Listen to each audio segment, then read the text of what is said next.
August 1st, 2025. I'm Connor McIver. Today's real estate update is going to include 807 total active listings on the market. We have about a 20% increase over the past couple months, and then we have over a 40% increase since last year in real estate listings for sale. We were just in the high fours, low fives. Now we're over 800, and here we go. What we're watching is we're seeing it's taking longer for people to sell properties out there, though. We're having those days on market timeframes increase. We've gone from anywhere from 10 to 15 to 20 days. Now we're up to around 40 to 50 to 60 days, depending on the area. So the real estate market is slowing, and that's very indicative of this time of the year. Usually that springtime is hot. As we move into the summer, it still stays nice and steady. But then when we start to get into the fall, and I know we're not there yet, we just breached into August, but once schools start to go back in session, people that are looking for houses in order to get their kids into different school districts, different areas. Maybe a lot of the movements come from the San Fernando Valley because people are paying for private school,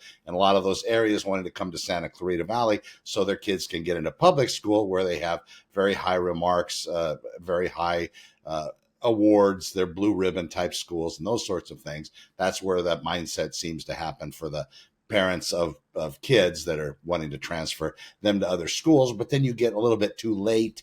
It's hard for the kids to start. So usually people start to stay put. So then we see the buyer drive slow down a little bit. And this year probably isn't going to be any different than years before. Now, the Fed did meet. They didn't change any of that interest rate. You got that little battle going on between the president and the Fed chair, Jerome Powell. That's very exciting. And apparently it looks like it's affecting all of us. It would be awesome if that prime rate or the Fed funds rate actually came down a little bit, and that would affect the mortgage rate as it always does.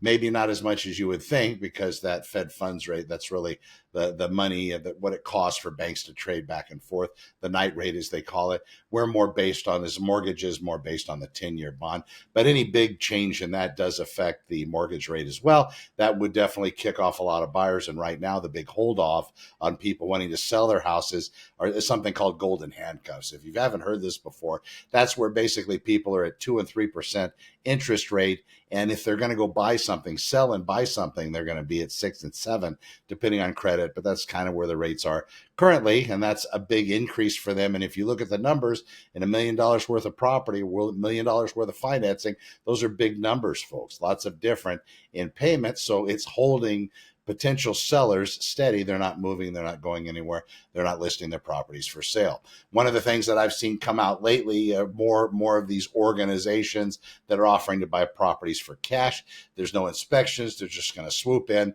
save you all the headache, as they say, from listing with a real estate agent. And I would say it's worth it if you look at the number they're going to give you, and then you look at what the market will bear on your property, what the actual comp value is. Even now, folks, it's worth it for you to have the headache. So I would have the headache to make an additional $50,000, $60,000 from where they're offering you on the property. Now, if your property conforms with cash only, if that's the only way it's going to sell because of maybe you have a current loan in place, but after that there was some insurance issue where insurance policies aren't being written or whatever it may be. There's a lot of different reasons why a property could go from being financeable to not being financeable, just besides condition. If a property is in such bad shape that it's been red tagged or something, and the improvement basically is worth zero, then the financing of that would be like buying a piece of land. It's going to be a lot more difficult. But let's just say it's a normal residence structure, condo townhome, and the condo townhome is usually where this has a bigger impact. If in fact that's what it is, and it's a cash only process, there are still a lot of cash buyers out there. The latest deal I closed, cash buyer, and that's $1 million piece of property. That is something that does exist out there. So these are people that have cash from sales, maybe some kind of a 1031 exchange, but they have money from selling a piece of real estate. And now they want to come back and they want to get back into the market. And you being cash only is going to be beneficial to them, but they'll also make you a substantially higher offer than what you're going to experience with these different companies, these investment groups that want to come in and swoop in and save you from the headache of selling your property. It's okay, folks. Have the headache. And if you have a headache, give me a call. we'll deal with it. We'll work on it and we'll make it work for you. But there are quite a few cash buyers out there. So don't let that be a reason. Also, one of the things that I'm seeing sellers do more of, especially now in this market, is a pre-sale home inspection. Maybe you've not heard of this. It does cost you whatever a home inspection in the pre-sale world cost. Could be $500, $600, $700, maybe less in some cases, maybe more in some cases, depending on the home size and complexity. But it's a really good showing of faith. When a buyer comes in, you've already done the home inspection. You've already had somebody come and take care of all the issues that a home inspector would point out, health and safety stuff, maybe some cosmetic stuff, but that really does prime your listing to get a lot of attention. And that's something that can be advertised and marketed about it, which buyers can walk in feeling secure that they're buying something that's already been looked at by an expert. Now, your home inspector, the one that you choose, the reputation is going to fall back on this. In addition, this isn't something where the buyer's going to say, well, we'll accept your home inspection. We'll just tell our home inspector to pound sand. That's probably not going to be the case. They're probably going to still have their own. But that home inspector that's going in and looking at the property, usually they're not one of those competitive types that really want to win. And they're going to look at that other home inspection report. And if it's done by a credible person, there's nothing to fear. Their home inspector is probably going to find many of the same things that have already been remedied, or not find them because they've already been fixed. But at least it'll draw their attention to maybe something more serious that might have been missed. Who knows? But it does help you because it shows transparency. Plus, you have this wonderful report that's been prepared. It's all written up. And then you have the remedy to it, and then the cost, and then you can charge even more for your residents because you did your due diligence beforehand. Most sellers don't do this. Most sellers are a little bit scared about having somebody go into their house beforehand because they don't know what they're going to uncover, and especially if they're a type of seller that hasn't taken care of their property in a long time. Looking at loans and interest rates out there, I do know that, like I said in the beginning, the Fed met and they're not going to do anything with interest rates. We still see people in California moving out here, even with the interest rates, but we also see a lot of people leaving. Even more would probably leave if that interest rate was reduced. We're seeing properties taking longer to sell, as I mentioned. We have 807 total active listings on the market for sale, which is a little bit higher than we saw in the last couple months. And then, of course, as I said earlier, quite a bit higher than our numbers last year. But the properties that are selling are still selling pretty much at the same rate. So we've been holding steady. It's going to take a lot of changes in the market to really change this market from where it is still in a seller's market to a buyer's market. Now, there is a massive home development, new housing that was approved recently. Something that you should look at is what are they charging for those taxes, and what are they charging for those the Melrose taxes on those, which are an extra tax base above and beyond what's normally paid in LA County, which is typically about 1.25% of the new assessed value, which would be your purchase price. So if you got $1 million piece of property, that's what you bought it for, $12,500 about you're going to be your annual taxes.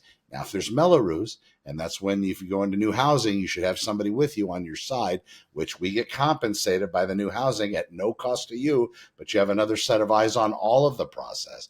But going in there, they're going to say, well, the Melrose taxes might be 0.5 or maybe even 1% more. So that's an extra 10 grand a year if you're buying $1 million new home, if that's what their Melrose happens to be. That's a good chunk of change, folks. That's a lot of money, not to mention the homeowners association. They could be very large and in charge in those realms, especially at beginning of building.